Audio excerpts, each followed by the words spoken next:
Yo, what up guys? This is that game Scorn. So I think I have already, went over this game once, but we're gonna go back over it again. We're gonna go back over a review about the game so you guys can get a better understanding. This is a indie exclusive horror game, so it's like a puzzle slash horror game that some of you guys may really enjoy. It is exclusive to Xbox and PC.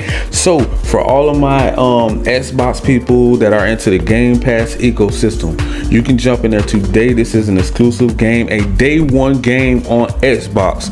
So without further ado, man, we're gonna jump into this interview, and they're pretty much gonna break down the game so that you guys can get a better understanding of the game and see if you would like to try it out, because hey, Xbox is going in a new direction. Like I said before, this is bringing value to the gamers. So without further ado, guys, let's go.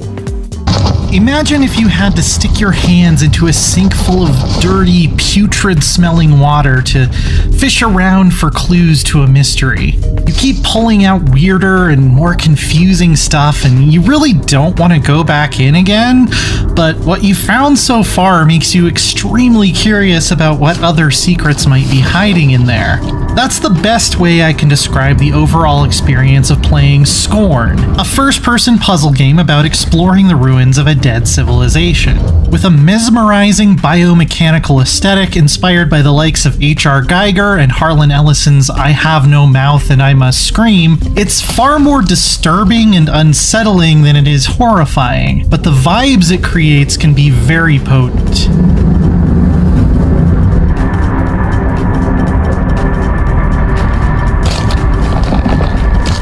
The most impressive bone in this mangled skeleton is the macabre art direction, which creates a cohesive world even when each of Scorn's hubs are distinct in their upsetting grandeur. The architecture and weird puzzle contraptions exist in a space that's not so much a fusion of flesh and machine, but more like someone blended the two until you can't quite tell if anything you're looking at is alive or artificial. Soaring alien spires mimic the shapes of bone and viscera, while foreboding tunnels give you the distinct impression of being swallowed whole. Since there's no dialogue or text of any kind to explain why you're here or what happened, you're forced to look closely at all of this fascinatingly unpleasant imagery to get some kind of clue as to why the world is so messed up and mostly deserted. And for my part, I do think I was able to piece it together by the end of my brief but dense 7.5-hour journey into hell. This is a world where there are ultimately no definite answers, but I liked that it trusted me to draw my own conclusions and gave me enough hints to do so.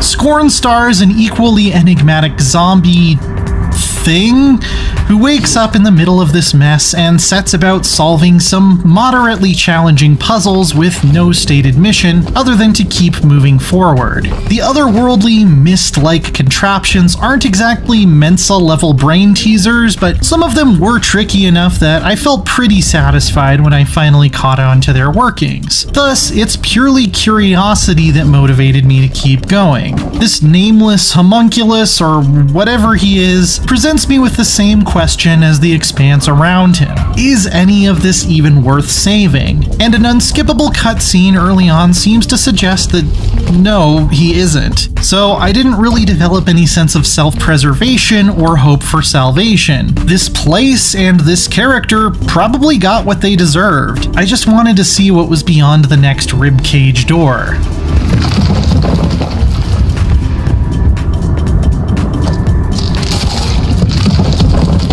And that highlights highlights another issue with Scorn in that it's constantly unforgivingly grim. Better horror games like Amnesia and Resident Evil intersperse moments of stress and unease with islands of calm, then very effectively inspire dread by taking them away or making you leave them behind. Scorn's world simply doesn't feature anything like that. There are parts of it that could perhaps be called darkly beautiful, but once you strap in, you're in for a journey that will never let up trying to shock and unsettle you. This eventually ended up having the opposite effect on me as I grew somewhat numb to the ceaseless psychological torment. Without anything to fight for, any sense of serenity to look forward to, or anything worth keeping to be robbed of, it loses its impact.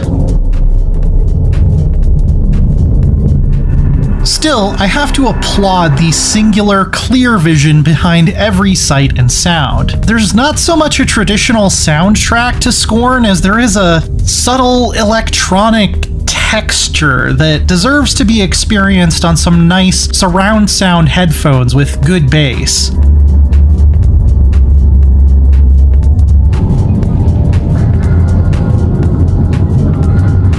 It's also impressive how everything you can interact with has moving parts that fit together, whether that's a puzzle the size of an entire tower or even your inventory, which is made up of these weird fleshy artifacts. Each round that goes into one of your weapons has to be hand-loaded, and getting more from a replenishment station is another animation all its own. This really served to make me feel grounded in the world. Unfortunately, the combat itself is dreadful, and I don't mean that in a good way. Most enemies have highly accurate ranged attacks, your strafing speed is painfully slow, and the only weapons that do a decent amount of damage have very limited ammo. Some of the hitboxes are ridiculous. It looks like you should easily be able to shoot through these bars, but you can't. And both healing items and checkpoints can be very stingy in some places. Thankfully, combat is only a major part of one of Scorn's 5 chapters, which is the only reason it didn't entirely ruin the experience for me. I don't think any of this was an accident. On the contrary, it seems like combat was meant to be a pain in the ass to encourage you to avoid it if you can. But there's no real stealth or cover system either, so I generally resorted to cheap but tedious strategies such as running around a pillar like a cartoon character and getting a hit in whenever I could, or just attempting to run past all the enemies and praying I wouldn't take too much damage. If you don't want me to fight them, you need to give me better tools for avoiding them. Removing most, if not all, of the enemies from the combat-heavy Act 3 would make Scorn a better experience, as it very much works against the exploration and puzzle-solving aspects I liked a lot better. There was probably no need to include combat at all, and especially not like this.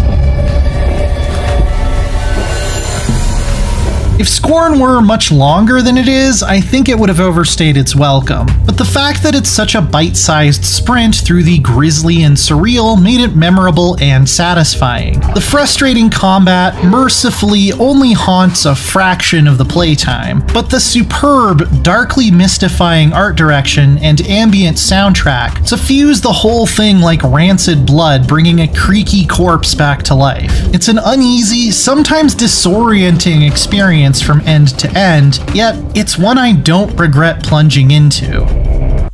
So thank you guys so much for tuning in, man. Make sure you guys smash that like, that subscribe button, click that notification bell so you guys can be notified on all of the new latest and greatest news in these gaming streets. And if you would like to jump into the Xbox ecosystem or the PlayStation ecosystem, just click the link down in the description.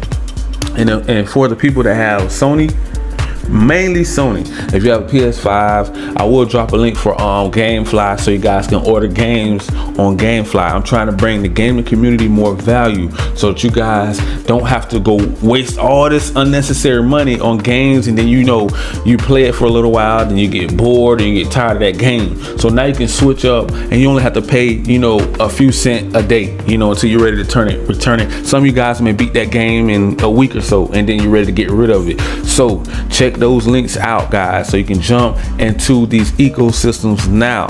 Peace.